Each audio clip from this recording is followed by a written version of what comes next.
मुझे एक एक करके पूछेंगे तो मैं जवाब दे दूँगी, इस तरह मुझे समझ नहीं आ रहा। जी, पहली बात तो ये है, मैंने इस बात का जवाब दिया है आपको कि मेरा उस्मान के साथ मेरी दोस्ती थी, ठीक है? और वो मुझसे निकाह करना चाहता था, मैं 2 साल से उसे जानती हूँ, ठीक है? और रही बात उनकी वाइफ़ की, उन्होंने मुझे कभी वार्न नहीं किया। इसका कोई एविडेंस नहीं है और इस चीज़ का कोई एविडेंस भी नहीं है, और उन्होंने मुझे कभी एक कॉल भी नहीं की। मैंने उन्हें देखा पहली दफ़ा उसी दिन है, चाँद रात के रात।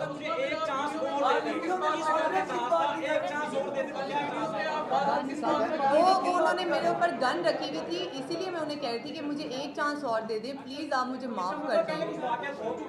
ऐसा कोई वाक़या पहले नहीं हुआ। वो चांस देने से मुराद ये होती है कि जब आपकी जान जा रही हो तो आप कहते हैं कि अगर आपको ये एतराज़ है मेरे के साथ रिलेशनशिप है तो मैं नहीं, ऐसा कोई नहीं है। वो चांस की बात सिर्फ इस वजह से है, मैं कर लेता हूँ, नहीं मैं, अगर चांस की बात सिर्फ इसीलिए है कि अगर आपको इस रिलेशनशिप पे एतराज़ है तो रिलेशनशिप नहीं रखा जाए भाई, जो भी।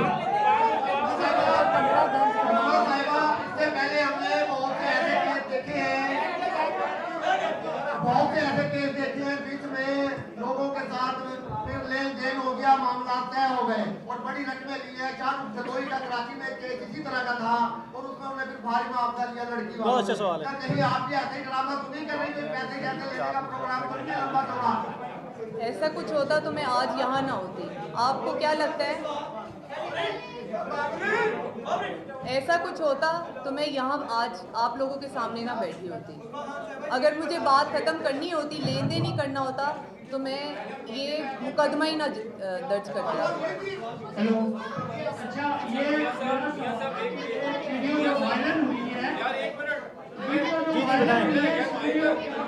भाई बताएं भाई,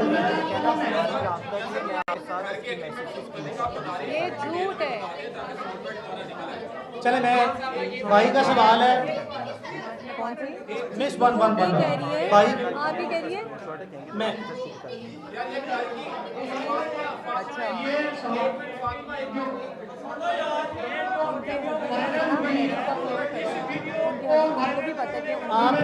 आपका सवाल है घर की किराएदारी से मुतल्लिका। मैं बता देता हूँ, घर का एड्रेस मैं आपके सामने रख रहा हूँ, आपके सामने घर का एग्रीमेंट भी मैं जो सा वो आपको बाद में कॉपी करा के दे दूंगा। घर का किरायानामा है बाबर नसीम के नाम पे, वो उस्मा के पुराने दोस्त हैं। उस्मा यहाँ पे काफ़ी अरसे से रह रही हैं। बाबर नसीम का कोई ताल्लुक वास्ता नहीं है उस्मान मलिक से या उसके किसी लेने देने से। इस घर पे पुराना पोजेशन जो सा है वो उस्मा का ही है। चंद चीज़ें जो मैं आपको बताना चाहता हूँ, देखें इस वकूए के 2 विक्टिम हैं, विक्टिम तो बहुत से हैं। इस विक्टिम जो सा सबसे पहले उस्मा और इसकी बहन है। उस्मा की बहन भी जो सी है, इनका पाँव जख्मी हुआ है, आपने वो देखा होगा।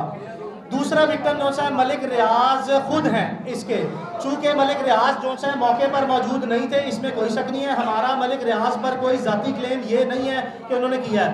वो विक्टिम इसलिए है कि उनकी 2 बेटियां अंबर मलिक और पश्मीना मलिक, जो मलिक रियाज की 2 बेटियां जो मुकदमे में नामजद है, वो वहाँ पे मौजूद थी। तो हमारी तरह इस वकूए के मलिक रियाज ज़ाती तौर पर ख़ुद भी विक्टिम है, लेकिन हम मलिक रियाज के विक्टिम कुदरती तौर पर बन जाते हैं कि वो पाकिस्तान की एक इन्फ्लुएंशियल जो सा शख्सियत माने और जाने जाते हैं। तकलीफ इस चीज़ की है कि उन्होंने कौमी इदारे जो से हैं, आर्म फोर्सेस का दिया कि ISI को बुला चुप के ले जा। ये बताना चाहता हूँ कि ISI के तो शायद किसी सिपाही का बूट भी जो सा है वो नहीं कर सकते। मलिक रियाज की बेगमात को या फैमिली को इस तरह की बातें इदारों को बीच में इन्फ्लुएंस नहीं करना चाहिए था। तो एक इसके विक्टिम ISI वाले हैं, एक आपके सामने ये हैं, एक मलिक रियाज उनकी बेटियों के और अपने रिश्तेदारों के विक्टिम खुद ज़ाती तौर पर हैं। अच्छा जी वकील साहब, जी जी प्लीज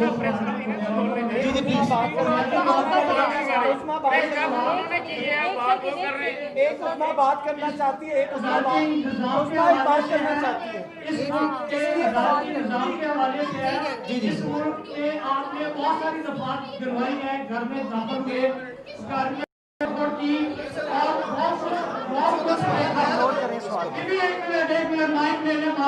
कर दें। जी जी अदालती निज़ाम के हवाले से है कि आपने दफात बहुत सी दिलवाई और घर में दाखिल हुए और ये इस मुल्क ने यह भी देखा कि वकील जब PIC में दाखिल हुए, हर चीज़ रिकॉर्ड में है और वो उसका फैसला भी सामने आ गया, उसमें जो कुछ हुआ है वो जी, जी, जी, जी। क्या इस केस का भी फैसला उसी तरह होगा? दूसरा सवाल ये है कि उस वीडियो को किसने बनाया, आप उसका नाम क्यों नहीं लेते? उस वीडियो को वायरल किसने किया? ये मुमकिन नहीं है। जी जी, मजीद बिस्मिल्लाह।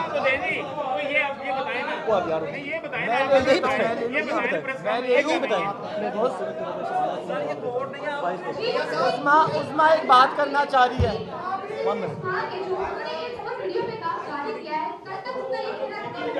उसको बोलने दो यार।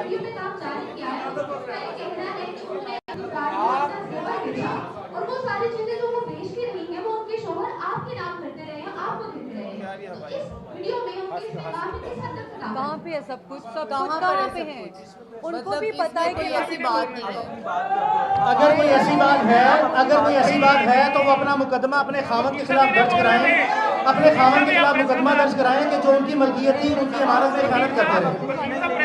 आप कर लेते हैं ना, इनको ना लेकर आते, आप कर लेते हैं। बहुत बड़ी बात है। आप तो प्रेस कॉन्फ्रेंस कर रहे हैं, वो बता रही नहीं, बोल ही रहे जिनके साथ बताइए, वाकया हुआ है। बोलने दे, बोलो। वकील साहब नहीं बोलने दे रहे। कन्फर्म नहीं कर वकील साहब नहीं बोलने दे रहे।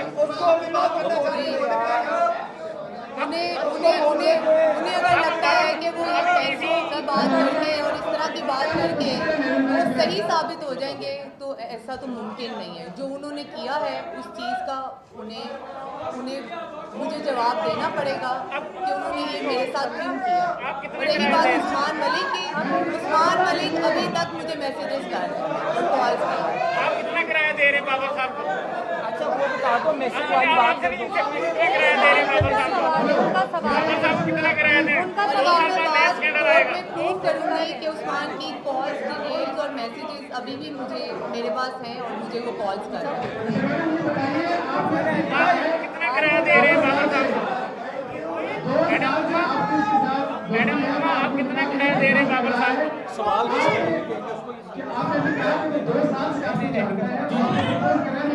इन्हें बोलने दे, आप कितने किराया दे रहे हैं?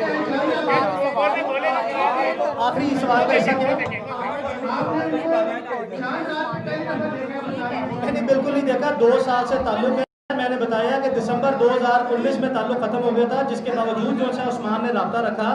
इनको पहले कहा शादी कर लें, इन्होंने जो है वो शादी से इनकार किया, जिसके बाद उस्मान दिसंबर 2019 के बाद दोबारा मुसलसल रब्ते में है। और दूसरी बात ये जो कह रही है, आज इस वक्त जब हम आपके पास बैठे हैं, कल के वकूए के बाद इस वक्त भी इनके मोबाइल में जो है सारा डाटा मौजूद है, जो कि सबूत जो है कंसिडर होता है कि उस्मान अभी भी इस वक्त भी जो है राब्ते में मौजूद है। हमारे पास उसकी कॉल और मैसेज सेव है।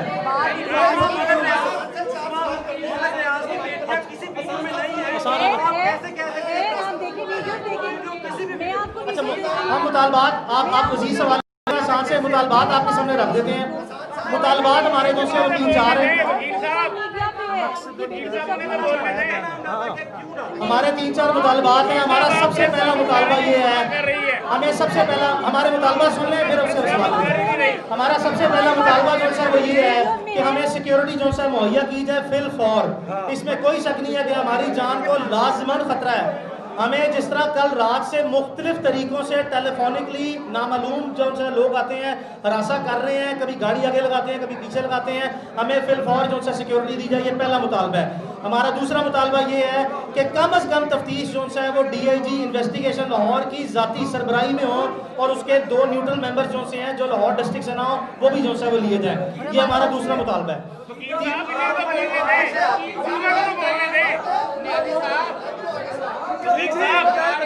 हमारा तीसरा मुतालबा जो है वो ये है, हमारा तीसरा मुतालबा जो है वो ये है, हमारा तीसरा मुतालबा ये है कि फिल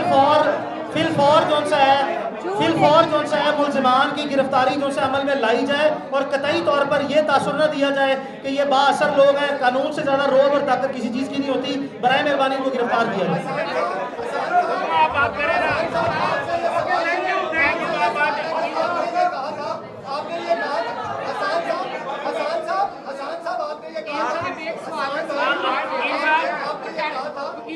वकील साहब वाकया उनके साथ पेश आया है, बता आपने जैसे आप मौके पर मौजूद थे। ये केस नहीं मुझे पता था, ये तब की बात है। इन्होंने वकील साहब इन्हें तो बोलने दें। उनके कॉल उनके बकौल उन्होंने शराब फेंकी थी और हमारे बकौल वो शराब नहीं थी। इन्वेस्टिगेशन में हम चाहते हैं कि हमारा ख्याल है उन्होंने जलाने की कोशिश की, लेकिन क्योंकि हमारे पास वाज़ेह सबूत नहीं, हमने सच और हक पे केस लड़ने में एक आपसे और एफआईआर में भी शामिल नहीं है। आपको एक रिक्वेस्ट दे रहा हूँ, आप में से किसी ने कहा था कि उन्होंने आपको अप्रोच किया, उस्मा बेचारी बोल रही थी, आवाज नहीं, उसने एक बात की जो आपने सुनी नहीं। उस्मा के पास मैसेज उस्मा ने तो एक बात भी नहीं की, सब आप बोल रहे हैं। आप उस्मा ने प्रेस कॉन्फ्रेंस नहीं की, वकील साहब प्रेस कॉन्फ्रेंस कर रहे हैं, आप ही प्रेस कॉन्फ्रेंस कर लेते, आप ही प्रेस कॉन्फ्रेंस कर लेते, मेरा नाम लेकर कर लेते। पता नहीं ये प्रेस कॉन्फ्रेंस की बड़ी प्लानिंग है। राउत भाई बोलो यार। उस्मा खान के खिलाफ जो एफआईआर दर्ज की गई है, सुनने में आ रहा है कि एफआईआर दर्ज की गई है उस्मा खान के खिलाफ, उसमें कोई सुना की दफा शामिल की गई है। हमारे इनमें कोई ऐसी एफआईआर नहीं है। नैती साहब का बात है, नैती साहब बात है, वकील साहब जो घर है जवाब दे दें।